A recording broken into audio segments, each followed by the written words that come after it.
తిరుపతి నగరాన్ని మెడికల్ హబ్గా ప్రభుత్వం తీర్చిదిద్దుతోంది. ఈ క్రమంలో ఆరోగ్య వైద్య సేవలను ఆసరాగా చేసుకుని తిరుపతిలో పుట్టగొడుగుల్లా ఆయుర్వేద సంస్థలు పుట్టుకొస్తున్నాయి. దీనికి తోడు ఆయుర్వేదిక్ మెడికల్ షాపులు సైతం నెలకొల్పుతున్నారు. విచ్చలవిడిగా మెడికల్ షాపులు ఏర్పాటవుతుండటంతో మందుల్లో కల్తీ జరుగుతోందన్న ఆరోపణలు వినిపిస్తున్నాయి. వీటిపై ప్రభుత్వం నిరంతరం నిఘా అవసరమంటున్న ఆయుర్వేదిక్ వైద్యుడితో మా ప్రతినిధి రవివర్మ ఫేస్ టు ఫేస్. ప్రసిద్ధిగాంచినటువంటి తిరుపతి పుణ్యక్షేత్రం ఒక మెడికల్ హబ్గా రూపాంతరం చెందుతూ ఉంది. ఈ నేపథ్యంలోనే అనేక రకాల విభిన్నమైనటువంటి ఆసుపత్రులు తిరుపతి నగరంలో నెలకొల్పబడ్డాయి. అయితే ఇదే క్రమంలోనే ఆయుర్వేదిక్ హాస్పిటల్స్ కూడా విచ్చలవిడిగా పుట్టుకొస్తున్నాయి. అయితే ఈ ఆయుర్వేదిక్ హాస్పిటల్స్తో పాటు medical shops, ayurvedic medical shops కూడా అనేక రకాల మెడికల్ షాప్స్ పుట్టుకొస్తున్నాయి. అయితే వీటిల్లో ఎన్ని ప్రభుత్వ గుర్తింపు పొందింది, ఎన్ని గుర్తింపు పొందలేదు అన్నది కూడా చాలా ప్రశ్నార్థకంగా ఉంది. తిరుపతి అనగానే మెడికల్ హబ్గా రూపాంతరం చెందుతున్న క్రమంలోనే ఆయుర్వేదిక వైద్యానికి విచ్చలవిడిగా పుట్టుకొస్తున్న మెడికల్ షాప్స్ దందా ఇంత అంతా కాదు, అనేకంగా తెలుస్తూ ఉంది. అయితే ఈ నేపథ్యంలోనే ఆయుర్వేదిక వైద్యులు మనతో పాటు ఉన్నారు. వారిని అడిగి తెలుసుకుందాం. ప్రధానంగా ఇలాంటి మెడికల్ షాప్స్ ఉత్పన్నం కావడానికి, అంటే నెలకొల్పడానికి ప్రధాన కారణం ఏంటి? ప్రజలను నిలువుదోపిడీ చేస్తున్నటువంటి ఆయుర్వేదిక వైద్యుల పట్ల, అలాగే ఆయుర్వేదిక్ మెడికల్ షాప్స్ పట్ల ప్రభుత్వం ఎలాంటి చర్యలు తీసుకుంటే వాటిని నియంత్రించవచ్చు అనేది కూడా తెలుసుకుందాం. సార్ నమస్తే. ఇవాళ తిరుపతి నగరంలో ఆయుర్వేదిక వైద్యుల యొక్క విశిష్టత, అంటే తిరుపతి టీటీడీ ఆయుర్వేదిక్ హాస్పిటల్స్ ఏర్పాటు చేస్తున్నది. ఇక్కడ ఆయుర్వేదిక వైద్య సేవలను కూడా ప్రజలకు ఉచితంగా అందిస్తూ ఉంది. ఇదే కాకుండా తిరుపతి నగరంలో పలు ఆయుర్వేదిక్ హాస్పిటల్స్ కూడా ఏర్పడ్డాయి. వాటితో పాటు పుట్టగొడుగుల ఆయుర్వేదిక మెడికల్ షాప్స్ పుట్టుకొస్తున్నాయి. వాటి యొక్క నియంత్రణ విధానం ఎలా ఉంది, ఏంటి, అసలు నిజంగా వాటిని నియంత్రించే అవకాశం ఉందా లేదా, ప్రభుత్వం వాటి మీద అజమాయిషీ ఉందా లేదా, ఎలా భావించాలి? సనాతన ధర్మంలో భాగంగా ఋగ్వేదం, యజుర్వేదం, సామవేదం, అథర్వవేదంతో పాటు 5వ వేదంగా ఆయుర్వేదాన్ని గుర్తించబడినది. ఈ ఆయుర్వేద శాస్త్రంలో వ్యాధి లక్షణాలు, వ్యాధి గుణాలు, వ్యాధి కారకాల గురించి 3, 7, 8 అనే సంఖ్యలో సంక్షిప్తమైనది. 3, 7 అనగా త్రిదోషాలు, సప్తధాతువులు. త్రిదోషాలు, సప్తధాతువుల యొక్క సమతుల్య లోపమే వ్యాధిగా ఆ కాలంలోనే గుర్తించబడినది. అంతేకాకుండా వ్యాధి లక్షణాలు కానీ, వ్యాధి డయాగ్నోస్ కానీ చేయాలంటే అష్టవిధ పరీక్షల ద్వారా డయాగ్నోస్ చేయవచ్చు.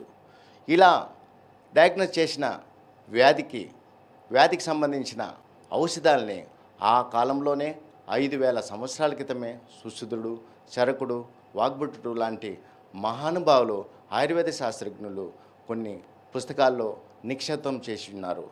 వీటిని ఆధారంగా ప్రతి ఒక్క వ్యాధి లక్షణము, వ్యాధికి సంబంధించిన ట్రీట్మెంటు పొందుపరిచినది. ఇంత పెద్ద ఆలోచన ఉన్న ఆయుర్వేద శాస్త్రంలో, ఇంత ప్రముఖమైన ఆయుర్వేద శాస్త్రంలో వ్యాధి నిర్ధారించాలన్నా, వ్యాధిపై ట్రీట్మెంట్ ఇవ్వాలన్నా ఒక ఆయుర్వేదిక్ వైద్యుడికే సాధ్యమని చెప్పచ్చు. ఇలా చెప్పుకుంటూ పోతే మన తిరుపతిలో పుట్టగొడుగుల ఆయుర్వేదిక్ మందుల షాపు పుట్టుకొస్తున్నాయి. వీటికి ప్రధాన కారణం ప్రజలు ముఖ్యంగా ఆయుర్వేదం పట్ల పెట్టుకున్న మొగ్గు, నమ్మకము. అంతేకాకుండా ఏ ఆయుర్వేద మందులు ఎటువంటి సైడ్ ఎఫెక్ట్స్ చూపివని ప్రజల్లో అపార నమ్మకము. అంతేకాకుండా ఆయుర్వేదం వైద్యం, ఔషధం వ్యాధి కారకాన్ని మూలలపై నివారిస్తుందని ప్రగాఢ నమ్మకం. ప్రతి ఒక్కరూ ఆయుర్వేదిక మెడికల్ షాప్ రన్ చేయాలన్న డిపార్ట్మెంట్ ఆఫ్ ఆయుష్ నిబంధన ప్రకారం ప్రతి ఒక్కరూ 6 సంవత్సరాల అనుభవం కలిగి ఉండాలి. అంతేకాకుండా డిప్లొమా కానీ, bachelor of pharmacy in Ayurveda కానీ సర్టిఫై పొందిన వాళ్ళు మాత్రమే ఆయుర్వేదిక్ మందుల షాపు రన్ చేసే అర్హత ఉండేది. దురదృష్టకరమైన విషయం ఏమిటంటే మన దేశంలో కానీ, మన రాష్ట్రంలో కానీ ఎక్కడా కానీ 6 సంవత్సరాల అనుభవం ఉన్న వ్యక్తులు నడపడం లేదని తెలుసుకుంటున్నాం. సో బాధాకరమైన విషయం ఏమిటంటే ప్రస్తుతం మన దేశంలో ఎటువంటి నిబంధన లేకుండా, ఎటువంటి సర్టిఫికేట్ లేకుండా కొంతమంది ఆయుర్వేద వైద్యం సైతం చేయడం గమనిస్తున్నాం.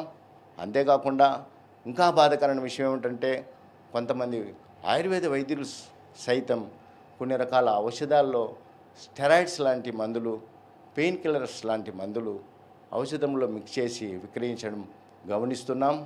వీటన్నింటినీ నివారించాలంటే ఆయుష్ డిపార్ట్మెంట్ వాళ్ళు ప్రతి నిఘా వేసి నిరంతర నిఘాగా ఔషధాల యొక్క ల్యాబొరేటరీ పరీక్షలు చేసి వాటి యొక్క క్వాలిటీ అండ్ కంట్రోల్ చేసి మనము చేయడం చాలా ఉత్తమం. సార్, తిరుపతిలో ఇలాంటి మెడికల్ షాప్స్ కోకొల్లలో వస్తూ ఉంది. దానికి ప్రధాన కారణం ఎలా భావించాలి? ప్రధానంగా ప్రస్తుత ప్రపంచంలో ఆయుర్వేదం పట్ల ప్రజలు చూపుకున్న నమ్మకం మరియు విశ్వాసం ఇప్పుడు ప్రస్తుత కాలంలో ఇంగ్లీష్ వైద్యం వాడి ప్రజలు విసిగిపోతున్నారు. ఈ ఇంగ్లీష్ వైద్యం, అలోపతి వైద్యం వాడటం వల్ల ఎన్నో రకాల సైడ్ ఎఫెక్ట్స్ ఉన్నాయని ఎన్నో జర్నల్స్ కూడా చెప్తున్నాయి. వీటి మూలంగా పూర్తి నివారణ చేయాలన్నా, సంపూర్ణ నిర్మూలన కావాలన్నా, ఉదాహరణకు దీర్ఘకాలిక రోగాలైన sugar, thyroid, BP, back pain అటువంటి దీర్ఘకాలిక రోగాలు ఒక ఆయుర్వేద వైద్యంలోనే ఉందని చాలామందికి విశ్వాసం. సార్, ఇప్పుడు మెడికల్ షాప్స్లో గుర్తింపు లేనటువంటి మెడికల్ షాప్స్ వస్తుంది. దీన్ని ఎట్లా ఐడెంటిఫై చేయాలి?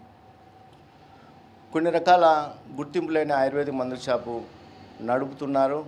వాటికి గుర్తించాలంటే ఒక డిపార్ట్మెంట్ ఆఫ్ ఆయుష్ మరియు national council of Indian medicine ఆధ్వర్యంలో నిరంతర నిఘా చేస్తూ వాళ్ళు ఇచ్చే మందుల్లో కానీ వాళ్ళు ఇచ్చే ప్రమాణాల్లో కానీ ఎలా ఉందో గమనించడం చాలా ఉత్తమమైన మార్గం. ఇది ప్రధానంగా ప్రభుత్వ నిబంధనలు ఏవి పాటించకుండా ఆయుర్వేదిక వైద్యశాలలు తమ ఇష్టానుసారంగా ప్రజలకు మెడిసిన్స్ అందజేస్తున్నారు. అలాగే వాటి యొక్క ప్రామాణికాలను ఏది పాటించకపోవడం వల్లే కొన్ని చోట్ల సైడ్ ఎఫెక్ట్స్ వస్తున్నాయని చెప్పి కూడా ప్రజలైతే ఆందోళన వ్యక్తం చేస్తున్నారు. ఈ దిశగా ప్రభుత్వం చర్యలు చేపట్టి వాటి యొక్క నియమ నిబంధనలు పాటించేలా చర్యలు చేపట్టాలని చెప్పేసి వైద్యులు కూడా సూచిస్తున్నారు. Video journalist Ramakrishna.